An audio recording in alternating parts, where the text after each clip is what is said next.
G20 पर दिल्ली में हुई तैयारियों को लेकर सियासत तेज है।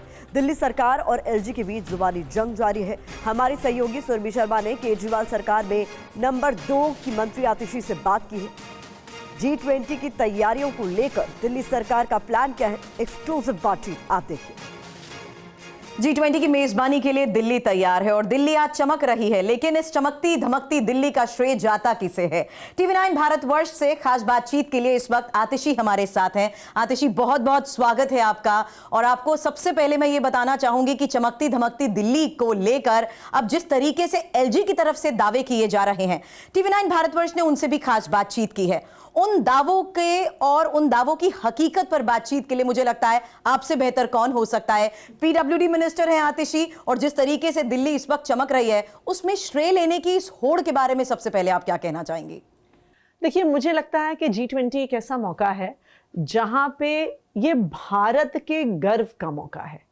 पूरी दुनिया भारत को देख रही है, पूरी दुनिया दिल्ली को देख रही है, और मुझे लगता है कि दिल्ली अगर अपना बेस्ट फुट फॉरवर्ड रखती है तो ये सभी दिल्ली वासियों के लिए, सभी देशवासियों के लिए गर्व की बात है। लेकिन थोड़ा सा दुख भी होता है जब ऐसे मौके पे कोई एक व्यक्ति आगे कहता है सब कुछ मैंने किया है, मैंने किया है, मैंने किया है, जबकि G20 की तैयारी पिछले 3-4 साल से दिल्ली में चल रही है।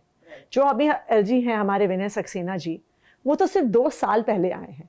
उससे पहले चाहे केंद्र सरकार हो, पूरा आईटीओ कॉम्प्लेक्स उन्होंने बनवाया है। उसी तरह से जो आईटीओ कॉम्प्लेक्स के साथ एक पूरा इंजीनियरिंग मार्वल है, जो पूरा टनल्स का स्ट्रक्चर है, केंद्र सरकार ने उसका पैसा दिया, लेकिन दिल्ली सरकार की पीडब्ल्यूडी ने उसे बनाया। सेंट्रल दिल्ली की इतनी रोड्स का रीडिज़ाइन हुआ है, लैंडस्केपिंग हुई है, यूरोपियन स्टैंडर्ड्स की रोड्स बनाई गई हैं। ये काम पिछले कई सालों से चल रहा है। तो अगर कोई एक व्यक्ति जिनको आए हुए 2 साल भी नहीं हुए आज यहाँ पर आकर कहते हैं कि सब कुछ मैंने किया है, मैं तो ये मानती हूँ कि भारतीय परंपरा में मैं शब्द का प्रयोग अहंकार झलकाता है। ऐसा साधु संत बहुत पहले से कह के गए। पर्सनली अगर आप मुझसे पूछेंगे तो मुझे लगता है सबने इसमें मिलके काम किया है। बहुत सारे काम हैं जो सेंट्रल गवर्नमेंट ने किए हैं। जो पूरा आईटीपीओ का कॉम्प्लेक्स है वो सेंट्रल गवर्नमेंट ने बनाया है। एनडीएमसी, दिल्ली कंटोनमेंट बोर्ड के कई एरियाज हैं जो इस G20 के दायरे में आते हैं, वो बिल्कुल सेंट्रल गवर्नमेंट ने किए। लेकिन 23 ऐसी सड़कें हैं जो पीडब्ल्यूडी की हैं, जो पूरा रिंग रोड का एरिया है। इनफैक्ट इवन प्रगति मैदान की अपनी रोड, उसके आसपास की रिंग रोड का सारा area, 23 roads come under PWD, come under Delhi government, वो दिल्ली सरकार ने काम किया। G20 के डेलीगेट्स पुरानी दिल्ली जा रहे हैं, गालिब की हवेली में जा रहे हैं, उसका सारा रेनोवेशन एमसीडी ने किया है, अपने फंड से किया। तो अगर कोई एक व्यक्ति आके ये कहे कि ये सब कुछ मैंने किया है, वो व्यक्ति जो दिल्ली ही 2 साल पहले आए हैं, जबकि G20 की तैयारी पिछले 4 साल से चल रही है, तो मुझे लगता है ये ठीक नहीं है। लेकिन उनकी तरफ से ये तो कहा गया कि सभी विभागों ने जमकर तैयारी की है, NHAI, DDA, NDMC, MCD और यहाँ तक कि PWD। लेकिन उनकी तरफ से ये कहा गया कि अगर 9 साल तक मेहनत की गई होती और अच्छे से की गई होती तो आज हमें इतनी मेहनत ना करनी पड़ती। एक्चुअली उन्होंने सालों का आंकड़ा गलत दे दिया। उनका कहने का मतलब था अगर पिछले 16 साल में एमसीडी ने कुछ काम कर दिया होता, दिल्ली को साफ कर दिया होता, तो आज इतनी मेहनत की जरूरत नहीं होती। 15 साल तक एमसीडी में किसकी सरकार थी? भारतीय जनता पार्टी की सरकार थी।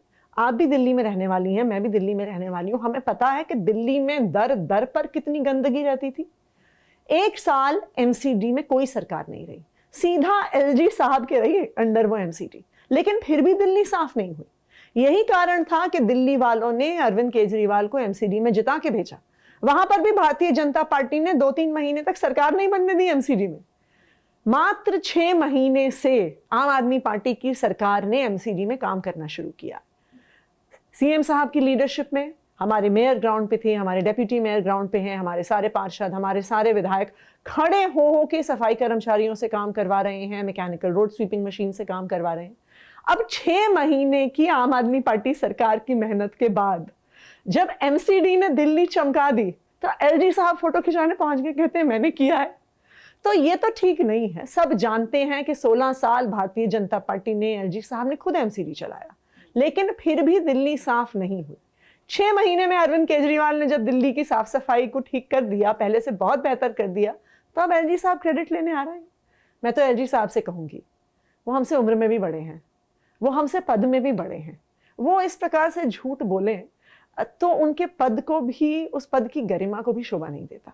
ये सवाल उनसे किया भी गया था, तभी उन्होंने दिल्ली सरकार की कार्यशैली और यहाँ तक कि कुछ राजनीतिक मजबूरियों की बात भी कह दी थी, क्योंकि उन्होंने कहा हमारी तरफ से कोऑर्डिनेशन है। और इसी का जवाब देते हुए उन्होंने कहा था कि आज तक कोई काम रोका नहीं गया है, ऑब्जेक्शंस हैं लेकिन कोई फाइल रोकी नहीं। मैं तो G20 के ही संदर्भ में पूछूंगी। एलजी साहब कहते हैं उन्होंने बहुत कोऑर्डिनेशन किया। मैं पीडब्ल्यूडी मिनिस्टर हूँ, 6 महीने से इस मंत्रालय का चार्ज मेरे पास है। जो 6 महीने एलजी साहब कह रहे हैं कि G20 की इतनी तैयारी हुई, एलजी साहब ने G20 की कोऑर्डिनेशन मीटिंग में एक बार भी मुझे नहीं बुलाया। वो पीडब्ल्यूडी की सड़कों का इंस्पेक्शन करने जाते थे, उन्होंने एक बार भी मुझे नहीं बुलाया। वो एमसीडी के एरियाज का इंस्पेक्शन करने जाते थे, उन्होंने एक बार भी मेयर को नहीं बुलाया। ये क्या कोऑर्डिनेशन है?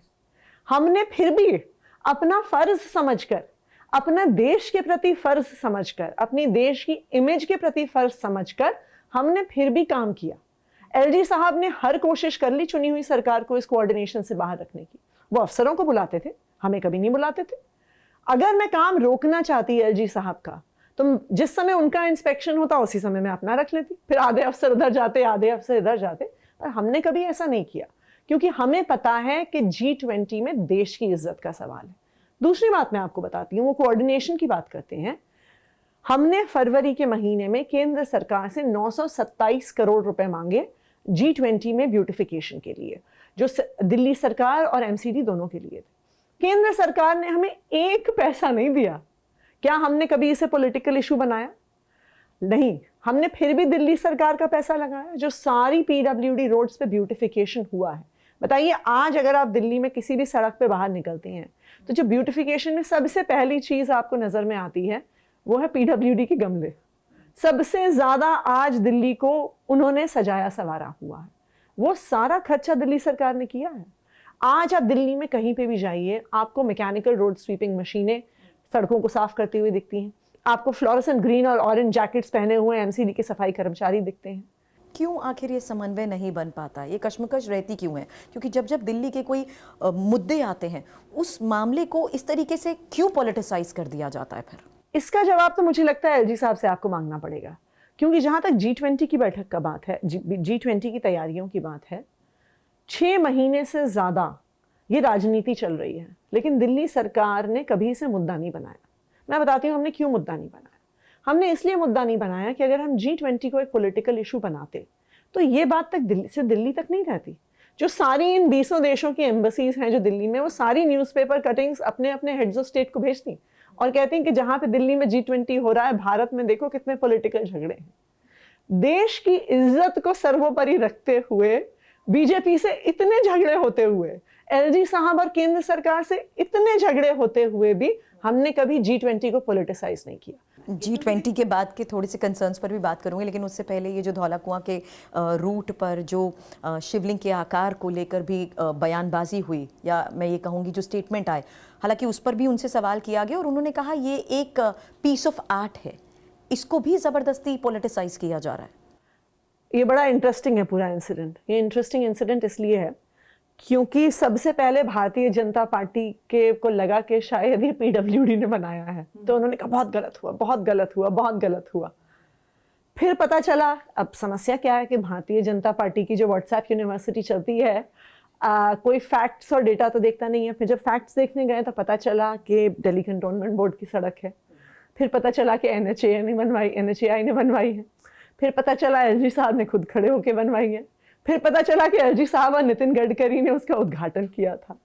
तो फिर भारतीय जनता पार्टी वाले तो चुप हो गए, क्योंकि उनको समझ में आ गया कि उनकी पार्टी में किसी ने गलती करी है। जहाँ तक शिवलिंग की बात है, देखिए किसी भी चीज़ के साथ, ऐसी वस्तु के साथ भारत में बहुत आस्था जुड़ी हुई होती है, एंड मुझे लगता है कि अवॉइड किया जा सकता था। इसलिए अवॉइड किया जा सकता था क्योंकि शिवलिंग कहीं पर भी, चाहे हमारे घर में चाहे मंदिर में, किसी प्रक्रिया से स्थापित किया जाता है, उस पर किसी प्रक्रिया से खास जल चढ़ाया जाता है, दूध चढ़ाया जाता है। तो उसको ऐसे ही सड़क पे लगा देना बिना जो सारे कर्मकांड के नियम कानून फॉलो करने हैं, वो ठीक नहीं है। पर इसमें भी मैं मानती हूँ कि अगर एलजी साहब से गलती हो भी गई तो वो माफ़ी मांग सकते थे, मतलब लेकिन चलिए, जो बीत गई सो बात गई। G20 समिट के बाद की स्थिति, लगता है कुछ चुनौतियां हैं, क्योंकि यहाँ पर जिस तरीके से सड़क पर चीज़ों को डैमेज किया जाता है, चोरी हो जाती है, ये एक मेजर कंसर्न भी है। और ये एक फैक्ट है कि हर आम आदमी भी इस बात को लेकर चर्चा ज़रूर कर रहा है कि अभी दिल्ली जितनी मर्जी चमक रही है, देखते हैं 10-11 के बाद क्या होता है। देखिए, इसमें दो चीज़ें हैं, आपकी बात बिल्कुल सही है और इसके लिए मैंने PWD को डायरेक्शंस भी दी हैं कि जो खासकर स्कल्पचर्स, फाउंटेन्स वगैरह हमने बनाए हैं, उसके लिए किसी सिक्योरिटी एजेंसी को भी हम हायर करें टू इंश्योर के इसे वॉच एंड वार्ड कहते हैं टेक्निकल टर्म्स में, कि उस पर एक नज़र हम बनाए रखें कि वैंडलिज्म ना हो। स्वाभाविक सी बात है, गमले तो शायद काफ़ी सारे नर्सरीज में वापस जाएंगे, लेकिन हमारा दिल्ली वालों को एक वादा ज़रूर है और ये वादा 15 अगस्त को अरविंद केजरीवाल जी ने भी अपने भाषण में दिया था कि हम दिल्ली की हर सड़क को चमकाएंगे, सुंदर बनाएंगे। अभी जो पूरा G20 का एरिया है वो दिल्ली के एक लिमिटेड हिस्से में है, साउथ दिल्ली, सेंट्रल दिल्ली के एरिया में है, लेकिन मैं अरविंद केजरीवाल जी की तरफ से और MCD की भी तरफ से सभी दिल्ली वालों को ये वादा कर रही हूँ कि जिस तरह से G20 के इलाके को हमने चमकाया है, हम आने वाले साल भर में पूरी दिल्ली को वैसे चमकाएंगे कि हर दिल्ली वासी को दिल्ली पे गर्व होगा। TV9 भारतवर्ष से बातचीत के लिए बहुत बहुत शुक्रिया आपका आतिशी, शुक्रिया, थैंक यू।